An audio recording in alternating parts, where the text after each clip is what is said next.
Hi, my name is Christie Mason, and I'm doing a project today for EDM310 at University of South Alabama, and I'm going to be reading to you When Mom Turned Into a Monster by Joanna Harrison.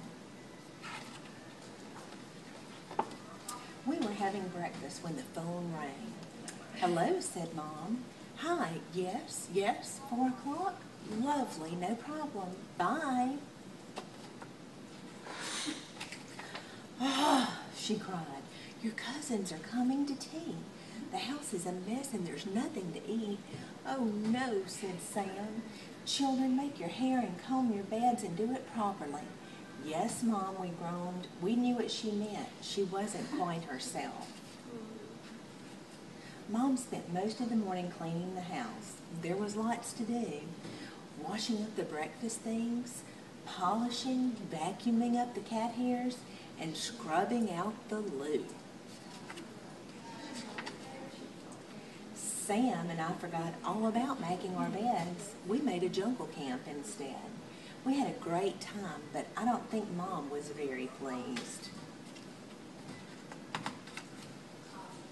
Then we all had to go to the supermarket. "Will you two stop fighting?" shouted Mom. When we got there, we wanted some crisps, but Mom just kept saying no. She was getting really cross, so we told her she was horrible. After a while, we got so fed up, we went off to do our own shopping. We were just beginning to enjoy ourselves when suddenly we crashed into some trolleys.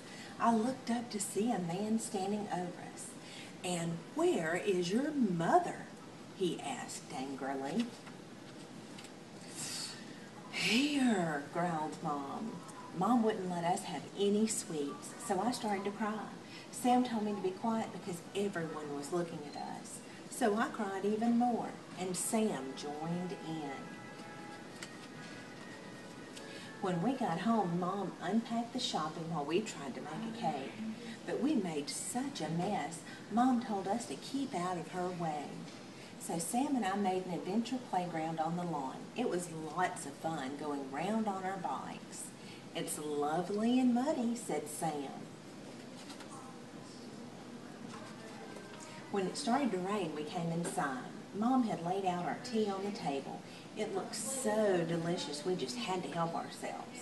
It was only after we'd eaten 7 sandwiches, 4 iced buns, 10 biscuits, and most of the chocolate off the top of the cake that we realized Mom might not be too pleased. So we ran upstairs to hide. "What a mess," said Sam, stuffing a half-eaten sandwich into his pocket. Then we heard footsteps, clomp, clomp, clomp, coming up the stairs. We dived underneath the beds. Sam looked at his watch. It was nearly 4 o'clock. Suddenly the door burst open. I had never seen Mom this cross before.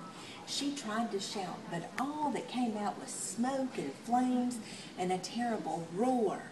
"Oh no," whispered Sam. "She's gone completely bonkers." But Mom just slumped into a chair.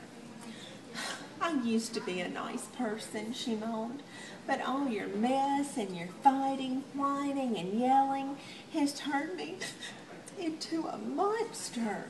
Poor Mom. We didn't know what to say, so we decided to tidy our room and make the beds.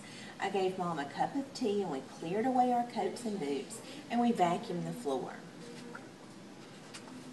We put our bikes in the garage and made some more sandwiches.